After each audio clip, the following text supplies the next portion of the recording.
Bonjour, je suis ravie de vous retrouver et c'est à l'intérieur de la boule centrale de l'Atomium que l'on s'apprête à retrouver Isabelle Bonnet-Muret pour encore une histoire exceptionnelle. Venez.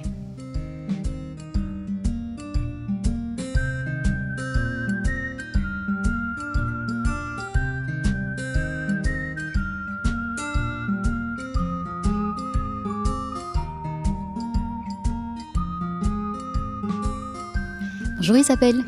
Bonjour Véro. Alors tu habites en France, donc avant tout merci d'être venue jusqu'à nous. Alors ma première question est toute simple. Pourquoi nous avoir donné rendez-vous dans ce symbole belge qu'est l'Atomium ? Mais en fait, c'est un endroit où j'aime bien venir parce que depuis quelque temps, je viens à Bruxelles écouter des conférences sur l'optimisme et je sens qu'il y a un courant positif ici et il se trouve que c'est souvent à côté de l'Atomium, au parc des Expos. Et c'est un endroit qui est haut et j'aime bien tout ce qui est un peu aérien, voilà, qui me fait penser à, je sais pas, la tête dans les nuages, les rêves, tout ça. Tu as plusieurs casquettes, 4 pour ainsi dire. Tu es auteur, réalisateur, artiste peintre et même prof de cinéma. Ça fait beaucoup pour une seule vie, surtout menée avec un tel engagement. Je suis aussi maman. Donc ça, j'avais oublié. il n'y a pas de mal. Il y en a une de plus. Écoute, ma vie, c'est juste un mélange de tout ça. Je ne sépare pas tellement le perso, le pro, tout est mélangé. Ma vie privée inspire mon travail inspire ma vie privée. Et du moment qu'il y a un esprit artistique et un engagement personnel pour faire avancer des causes qui me sont chères, voilà, je le vis assez bien. Mais si tu es là aujourd'hui face à moi, c'est surtout parce qu'une amie m'a dit qu'il fallait absolument partager ton histoire. Donc ça se passe en 2012. Au moment où tu t'apprêtes à donner la vie à ta deuxième fille, tu vas véritablement frôler la mort. Oui, effectivement, le 4 décembre 2012, ma vie a basculé. Je devais donner la vie et j'ai failli perdre la mienne. J'avais pas, enfin c'est bête de dire ça comme ça, mais j'avais pas prévu mourir ce jour-là. On peut pas prévoir quand on va mourir, mais là, je m'y attendais pas du tout et j'étais pas d'accord. Je voulais pas mourir. Et qu'est-ce qui s'est passé exactement ? Alors, ce qui s'est passé, c'est que j'avais une pathologie de la grossesse qui s'appelle une prééclampsie. C'est assez rare, mais ça arrive de plus en plus fréquemment.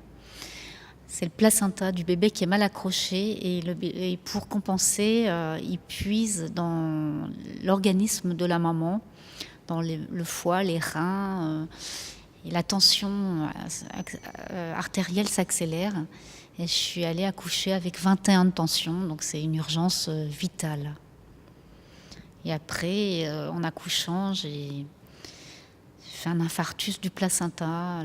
J'ai eu des caillots de sang dans le cerveau, un peu partout dans le corps.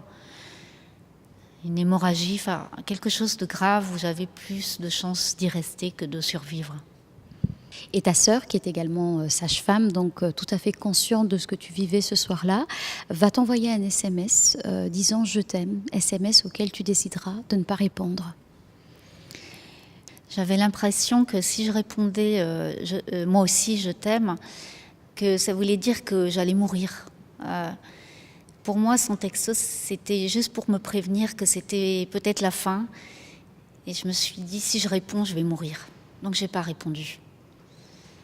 Alors que je préparais justement notre entrevue un soir, tu m'envoies un texte bouleversant, poignant et drôle à la fois, qui raconte justement ce récit-là, un texte que tu as intitulé « Le jour où j'ai choisi la vie ». Tu continues de penser qu'on a vraiment le choix dans de tels moments ? Ah oui, moi j'ai choisi. J'ai choisi de vivre. J'ai vécu ce moment intense, j'espère pas que ça va se reproduire, mais un moment d'une intensité incroyable où je me suis dit, je me laisse aller, je meurs, au moins le calvaire sera terminé, parce que c'était un vrai calvaire. J'ai vécu une hémorragie où je me vidais complètement, j'ai perdu un tiers de mon sang et c'était insupportable. Et je me suis dit, si je me bats plus, je vais mourir et au moins ça sera fini. Et d'un autre côté, je me suis dit, si je me bats, je peux vivre. Alors qu'est-ce que je choisis ? Et pendant quelques secondes, j'ai eu comme une balance devant moi où je me disais j'y vais pas. Enfin, ça, je pesais le pour et le contre. Et puis après, je me suis dit, pour mes enfants, je vais me battre. Et je vais essayer de rester éveillée. C'est-à-dire que de ne pas tomber dans les pommes et de pas. Je savais que si je me laissais aller, j'allais partir et c'était fini. Et lors d'une conférence organisée l'année dernière à Bruxelles sur l'optimisme, tu confies justement que tu as été pessimiste pendant 36 ans avant cette épreuve. C'est-à-dire que vivre une telle épreuve nous rendrait optimistes? En tout cas, ça a été le cas pour moi, parce que j'ai pris conscience que vivre était une chance. Auparavant, j'avais pas choisi ma naissance naturelle. Et je suis née en 1976, j'ai pas choisi. Et ma vie, je la passais en étant de temps en temps triste, de temps en temps gaie, mais je me rendais pas compte que c'était un trésor qu'on avait en soi. La vie en soi est un trésor, une chance.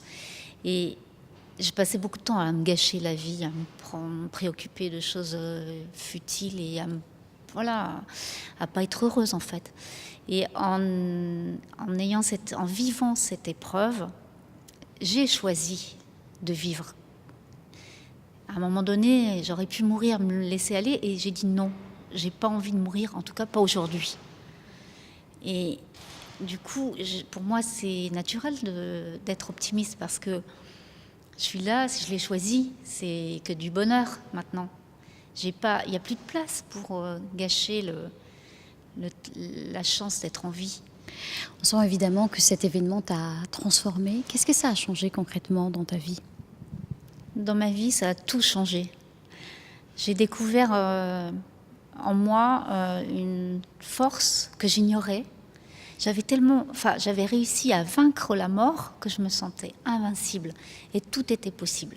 Et des choses auxquelles j'aurais jamais pensé, je me suis dit, peut-être que je vais y arriver. Alors, un exemple très concret, c'est que je me suis mise à courir.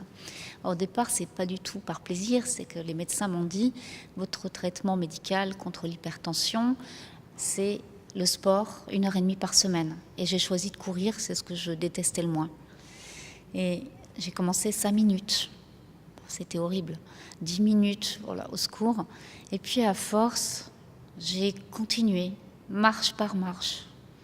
15 minutes, 20 minutes, 25. Et un jour, j'ai couru 2h30. C'était mon premier semi-marathon. Et j'ai réussi jusqu'au bout. Et après, j'ai aimé courir. Et maintenant, ça fait partie de ma vie. Quelle est ta définition du bonheur? Alors le bonheur, c'est tout simplement sourire à la vie et je pense qu'en retour, la vie nous sourira. Voilà un témoignage et surtout une renaissance comme on les aime. Si vous avez aimé cette vidéo, partagez-la. À très vite pour une nouvelle interview qui, j'espère, vous inspire et vous fait du bien.